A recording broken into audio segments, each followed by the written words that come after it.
अब की बार 400 पार ही होगा। मोदी जी अगर नहीं होते भारत में कोरोना के समय में तो यहाँ पे लाशें बिछी होती। वो तो न्याय से इसीलिए परेशान है कि भ्रष्टाचारियों को न्याय नहीं मिल रहा है। सब मिला करके पप्पू का पप्पू है।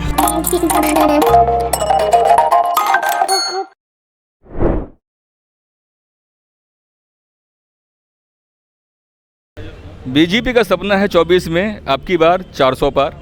चलिए इसी मुद्दे पर जनता से बात करते तो जानने की कोशिश करते हैं कि 400 पार पर उनका क्या कहना है।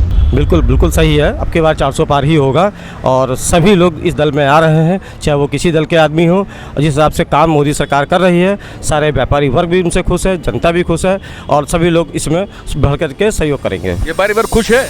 व्यापारी वर्ग खुश है क्योंकि काम का ट्रेड थोड़ा सा चेंज हो गया है। हम लोग उसी ट्रेड के हिसाब से काम कर रहे हैं जिसमें हमारा सारा व्यापारी लगभग खुश है। इसमें कॉन्फिडेंस की जो वजह है, जो बीजेपी कहती है ना कि अब की बार 400 पास, उस आत्मविश्वास की जो वजह है वो क्या है? साफ़ सुथरा वर्क। बीजेपी सरकार जो कार्य कर रही है उनके साफ़ सुथरे गाइडलाइन है।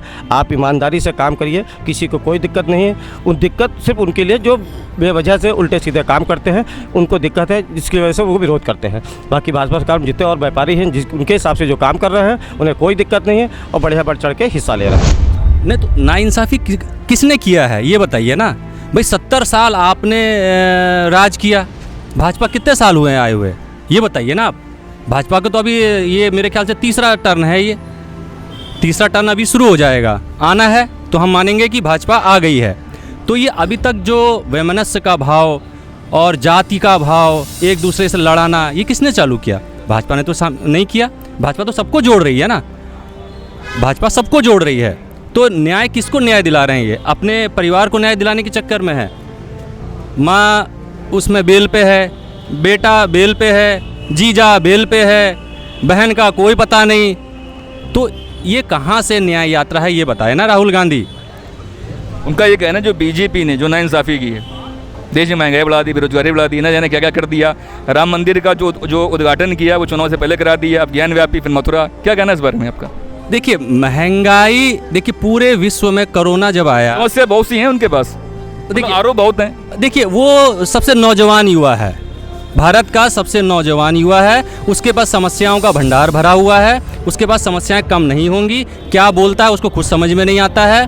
तो देखिए महंगाई, कोरोना के समय पूरा देश एक साथ खड़ा हुआ मोदी जी के, पूरा विश्व तबाही मची। लेकिन मोदी जी अगर नहीं होते भारत में कोरोना के समय में तो यहाँ पे लाशें बिछी होती।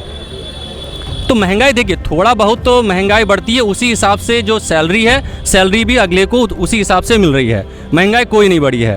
वोट की राजनीति अगर भाजपा करती तो कब का मिट गई होती। भाजपा के साथ यही तो है कि वो वोट की राजनीति नहीं करती है।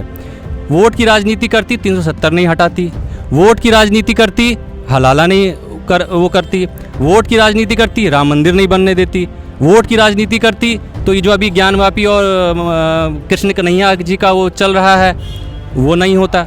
वोट की राजनीति कहाँ है? पहले बोलते थे मंदिर बनाएंगे लेकिन तारीख नहीं बताएंगे। अब जब तारीख बता दी उसके बाद मंदिर बना दिया, तो वो उद्घाटन क्यों नहीं करेंगे भाई? नाइंसाफ़ियाँ बहुत हुई हैं। राहुल गांधी जी का कहना है बहुत न्याय मतलब अन्याय हुआ है तो न्याय दिलवाएंगे। इस देश में जो भी न्याय हुआ है, जो भी नाइंसाफ़ी हुई है उसको इंसाफ दिलाएंगे। क्या कहना है इस बारे में आपका? क्या इंसाफ दिलाएंगे? आज तक तो जो है कि 70 साल से इंसाफ दिला ही रहे हैं। हमारे जितने जो है कि हिंदू भाई हैं, चाहे जो कुछ है, वोटर है, जो कुछ है, उनकी इतनी सरकारें रही, आज तक क्या इंसाफ दिलाए हैं? 370 का आज तक इंसाफ दिलाते रहे कि पंडितों को वहाँ जो है सर कलम करते रहे और जो है कि इंसाफ दिलाते रहे। राम मंदिर में यही कहानी करते रहे। वहाँ पीवी नरसिंह यादव की सरकार थी, यहाँ मुलायम जी गोली चलवा दिया कार सेवकों पर और जो है कि उनका जो है कि सरजू की नदी जो है खून से जो है हिंदुओं की लाल पानी हो गया। वो समय भी इंसाफ क्यों नहीं दिलाए? आज इंसाफ दिला रहे हैं। सब मिला करके पप्पू का पप्पुए हैं। उनको जो कहेंगे उनके बात की क्या कहा जाए? पप्पू के पप्पू बोल रहे हैं। वो पप्पुए हैं, उनको क्या कहा जाए? जो कहेंगे वो समझिए हंसी में उड़ता है। लोकसभा में बैठेंगे तो सोएंगे। कह रहे युवाओं की पहचान है, इस समय हीरो हैं वो एकदम। अरे हीरो तो हैं, ये देखिए रहे हीरो वाला क्या काम कर रहे हैं। उन्हीं के पार्टी वाले टूट के सब भाजपा में चले आ रहे हैं। अपनी पार्टी अपना घर तो बचा नहीं पा रहे हैं और दूसरे की क्या बात करेंगे? आज एक सवाल है, सवाल ये है कि अभी जो बात कही ना कि पार्टी को मतलब तोड़ के मतलब वहाँ पे जा रहे, थोड़ा साइड में जाइए थोड़ा सा, है ना, कि वो पार्टी मतलब तोड़ तोड़ के जा रहे हैं लोग, तो आरोप ये है कि नीतीश कुमार को तोड़ के अपने खेमे में कर लिया। नीतीश कुमार तो पहले से भी अपने घर में थे, आज फिर अपने घर में वापस चले गए। बीच में कहाँ चले गए? उनके घर के उनकी नीतियाँ नहीं समझ में, उनके ऊपर दबाव बना करके उल्टा सीधा काम कराए जाते, इसलिए फिर वापस आ गए घर पर, अच्छा, फिर अपने घर में वापसी कर गए, वापसी हो गई। फिर वापसी हो गई। उसमें क्या बात है? ये तो कहने की बात है कि जो है कि तोड़ फोड़ खुद जो है कि लगे, उनकी पार्टी खुद चली जा रही है अपने आप, वो अपना घर तो संभाल नहीं पा रहे हैं। अपना घर नहीं संभाल पा रहे, कहाँ संभाल पा रहे? दूसरा घर देखिए, क्या देखेंगे? उनकी पार्टी देखिए क्या हो रहा है, महाराष्ट्र में देखिए वही हो रहा है। आपको जो है कि दिल्ली से लेकर के हर जगह उनका वही कहानी हो रहा है। तो सब मिला करके वो अपना घर संभाले, पब्लिक के चक्कर में इंसाफ क्या दिलाएंगे? इंसाफ आज तक दिलाते ही रह गए, आज देख लिए क्या दशा है, कल और ये चले जाएंगे। बने रहिएगा। हाँ जी, बताएं आप। हम ये कहेंगे जो नया यात्रा राहुल गांधी की निकल रही है, उनको भ्रष्टाचारियों को और उनको जिन लोगों ने माफियाओं को, उनको न्याय नहीं मिल पा रहा है। हाँ, उन्हीं के लिए न्याय के लिए वो लड़ रहे हैं। हाँ, आम और जो पैसा पहले भ्रष्टाचारियों के पास जाता था, माफियाओं के पास जाता था, आज जो जनता के हित में लग रहा है, जनता के हित में लग रहा है पैसा, जनता के हित में लग रहा है। जनता को गैस सिलेंडर मुफ्त मिल रहा है, सौर ऊर्जा मिल रही है, हाँ, महिलाओं को मतलब रोजगार मिल रहा है। क्या नहीं हो रहा है? और देश विदेश में आज जो है भारत की एक पहचान है। उनके ज़माने में क्या था? उनके ज़माने में 15 पैसे केवल मिलता था सरकारी योजनाओं का। राहुल गांधी के ज़माने में वो किसको न्याय दिलाएंगे? वो न्याय दिलाने इसीलिए तरफ परेशान है कि पैसा वहाँ नहीं जाता, स्विट्जरलैंड नहीं जाता, स्विस बैंकों में जमा पैसा था उनका। हाँ, उसी को न्याय नहीं दिला पा रहे हैं आज, उसी के लिए वो लड़ रहे हैं। इसीलिए भारत तो अखंड था और अखंड रहेगा। भारत में क्या, भारत को टुकड़े टुकड़े उन्होंने टुकड़े कराए, उनके दादा जवाहरलाल नेहरू ने टुकड़े कराए जम्मू कश्मीर के। आज भी अधिकृत कश्मीर है, वो क्या न्याय दिलाएंगे? उन्होंने अपने शासन में क्यों नहीं न्याय दिलाया? वो तो न्याय से इसीलिए परेशान है कि भ्रष्टाचारियों को न्याय नहीं मिल रहा है। और देश में विकास की जो बात कही जाए, पिछले पहले जो था क्या था, शिक्षा नहीं थी। आज हर आदमी को शिक्षा ले। हमारे राजनाथ सिंह ने कितना काम किया क्षेत्र के लिए, शिक्षा के क्षेत्र में। हाँ, कांग्रेस गवर्नमेंट में क्या था, गुंडे लोग घर में घुस जाते थे, आम इसलिए सुरक्षित नहीं थी। शिक्षा का स्तर बहुत गिरा हुआ था, सरेआम नकल होती थी स्कूलों में, खुलेआम नकल होती थी। सर्टिफिकेट मतलब जो है वहीं से मिल जाते थे, कॉलेजों से जाली मार्कशीटें बन जाती थी। आज जो है भ्रष्टाचार, मतलब जो टेक्नोलॉजी की वजह से भ्रष्टाचार बहुत कम हो गया है। आप तकनीकी बात कर रहे हैं, तकनीकी बात कर रहे हैं। ये विपक्ष का एक आरोप है, वो कह रहे हैं तकनीक के माध्यम से, ईवीएम के माध्यम से जो बीजेपी चुनाव जीतती है। क्या कहना है इस बारे में आपका? आरोप है उनका। नहीं तो तेलंगाना में कांग्रेस क्यों जीत गई फिर? अगर ईवीएम था है? और हिमाचल में क्यों जीत गई कांग्रेस अगर ईवीएम गलत थी? तो सभी जगह बीजेपी जीतती, धांधली थी तो क्यों नहीं जीतती? उनको जन समर्थन नहीं है, उन्होंने काम ही नहीं किया, उन्होंने खाली अपनी जेब भरी और क्या जेब भरी। आज भी उसी चक्कर में है। आज भी भाई ईडी की कितना अरबों रुपया आया, उसी से जनता के में लग रहा है। अरबों रुपया ईडी ने, यानी कि इतनी मशीनें गिनने में लगाई गई, इतना रुपया भरा था लोगों के पास में, बेईमानों के पास में। ये बेईमान थे सब, कांग्रेस वाले, समाजवादी वाले। आज भारतीय जनता पार्टी ईमानदारी से काम कर ली। हमारे राजेश्वर सिंह के खिलाफ कोई उंगली उठा के कहते भला है? किसी की हिम्मत? किसी में हिम्मत है उंगली उठा के कहते? यही के विधायक थे, हैं? कभी कोई क्षेत्र में जाते नहीं थे। आज डेली प्रोग्राम होते हैं, मैं डेली यहाँ क्षेत्र में आता, मैं कभी नहीं आता था। समाजवादी में गुंडे घर में घुस जाते थे, औरतों की इज्जत सुरक्षित नहीं थी, खाली वसूली होती थी, खदेड़ाम वसूली होती थी। मैंने 2-2 बार पुलिस वालों को बुला के मतलब भिड़ा, खुद गुंडे की दुकान पे आते थे। अच्छा। मेरी दुकान पे खुद आए गुंडे, समझे आपको? तो ये हाल था, वहां पे अराजकता था, कानून व्यवस्था थी ही नहीं। खाली लोग अपनी जेब में, जो विधायक बन जाता था, जो सभासद बन जाता, अपनी जेब भरता था खाली, बस। आज विकास कार्य हो रहे हैं हर क्षेत्र में, बुला के विकास कार्य कराया जा रहा है, बुला के एप्लीकेशन ली जा रही कि ये अपना काम करा लो के, बुला के महिलाओं को। मैंने अभी अपने क्षेत्र में समूह गठन किया बेरोजगार महिलाओं के लिए, उनको मशीनें, सिलाई मशीनें दिलवाई। क्या संदेश देना चाहेंगे विपक्ष को आप?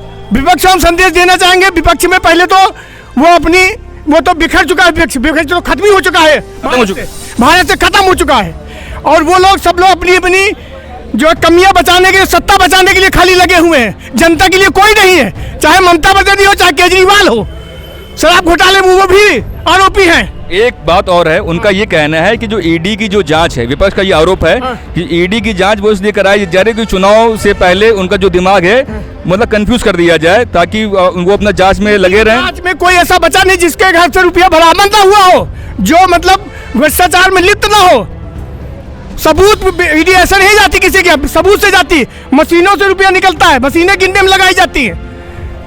एक सवाल और, तो पैसा कहाँ से आया? जनता का पैसा तो था, हम लोग टैक्स देते हैं, जनता टैक्स देती है, और वो पैसा क्या होता है उन कांग्रेस के नेताओं के घरों में जाता था, वो स्विट्जरलैंड जाता था, विदेशों में पैसा जमा होता था, विदेशों में उनका कोड नंबर होता था, और कोड से मतलब नाम नहीं होते थे उनके, कोड होते थे खाली, कोड से पैसा जमा होता था, कोर्ट से पैसा जमा होता था, और दलाल लोग लगे होते थे, पैसा ट्रांसफर करते थे। एक सवाल और है, बस इस सवाल के बाद बात को ख़त्म करते हैं। एक आरोप है विपक्ष का, उनका ये कहना है कि अभी चुनाव से पहले, इलेक्शन से पहले राम मंदिर को वो जो इनॉग्रेशन करा दिया, ठीक है, अभी बात छेड़ दी है ज्ञानव्यापी की, अब मथुरा भी शामिल हो गया, क्या कहना है इस बारे में आपका? मैं एक बात कहता हूँ, राम शब्द का पहले लोग अर्थ जाने। राम शब्द है चरित्र और मर्यादा का नाम है, और उसी लिए धर्म से अगर जोड़ रहे हैं तो धर्म से, आस्था से आदमी धार्मिक होगा, शाकाहारी होगा, और उसका चरित्र जब उज्जवल होगा तो स्वस्थ होगा, सबल होगा, तभी वो देश राष्ट्र के लिए काम करेगा। आज हमारे धर्म से लोग सब जुड़ते हैं, मतलब डरते हैं। भगवान सभी के हैं, और भगवान की जब किसी पर आस्था नहीं होगी तो, और राहुल गांधी वो किसी धर्म को नहीं मानते, वो यहाँ के इंडिया के है ही नहीं। उनका तो पहले मुसलमान थे, फिर ईसाई हो गए वो, ठीक है, वो इंडिया के हैं ही कहाँ राहुल गांधी, आप बताइए। इसीलिए वो धर्म, वो मंदिर जा ही नहीं सकते, इसीलिए वो बुराई करते हैं, मंदिर जाने के लिए रोकते हैं लोगों को। मंदिर हमारी आस्था का मंदिर, राम आज का नहीं है, राम हमारे जीने और मरने के, मरने में भी राम का नाम लिया जाता है, जीने में, क्योंकि राम ही एक कर्म का आधार है। माँ जो शब्द है कर्म का है, मर्यादा का है, और रा शब्द जो है चरित्र का है। यही राम का असली नाम है। आप चाहे जैसे उसको ले, बुराई करे चाहे कुछ भी करे, लेकिन राम हमारे जीवन से हट नहीं सकता, और भारत अखंड है, अखंड रहेगा। कश्मीर के टुकड़े कराने वाले यही लोग थे। भारत 2 बार युद्ध लड़ा, इन्हीं लोगों के चीन ने कब्जा कर लिया, बैठे रहे जवाहरलाल नेहरू, तिब्बत को गंवा दिया। गंवा दिया कि नहीं गंवा दिया तिब्बत, सबको मालूम है। औरतों की कोई सुनता नहीं था, आज औरतें यहाँ तक आती हैं, हिम्मत है, नारी शक्ति। और मैं बता दूं, मैं उस मत जुड़ा हूँ, मेरी माँ उस टाइम पे काम की थी जब पिपरौली गांव फर्स्ट आया था, सुचेता को प्लानिंग मुख्यमंत्री आया, तो मैंने जमीन से काम किया है, और जमीन से हम आज भी काम करते हैं।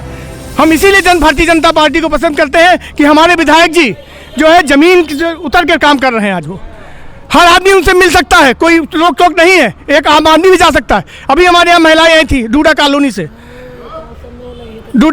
आई थी, बेचारी गरीब महिलाएं, तो कौन सुनने वाला था? पहले कोई सुनता था? आज बीजेपी में सब हर जगह सुनवाई होती है। तो आज के एपिसोड में बस इतना ही। आपको एपिसोड कैसा लगा हमें कमेंट बॉक्स में लिख के ज़रूर बताएं, और हाँ, चैनल को ज़्यादा से ज़्यादा शेयर करें, लाइक करें, सब्सक्राइब करें। Thank you.